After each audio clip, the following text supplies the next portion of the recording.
Eşofmanları getirdi mi? Güzel. Tamam. Benim düşündüğüm plan şu.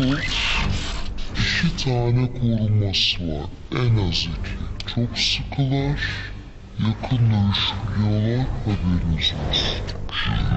Dövüştüğünüz zaten yakın olmaz mı? Uzak dövüş olmaz. Yani yakın dövüş ama uzak doğudan çıkmış.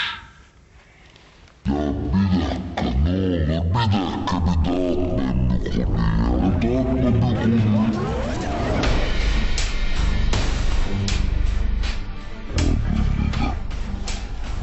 Dağıtma bir konuyu.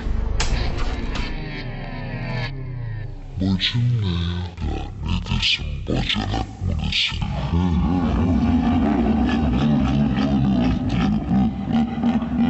Neyse ya bizim aramızda küçük espri yok var.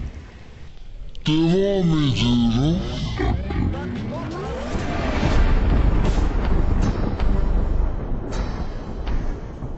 Bu adam girişimden miymiş ya?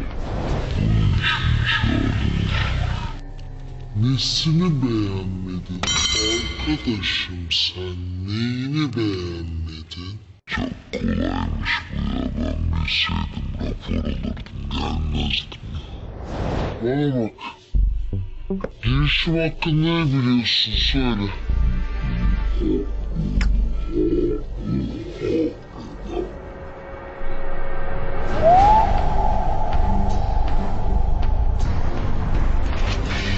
Poyraz Karayel yeni bölümüyle çarşamba akşamı Kanal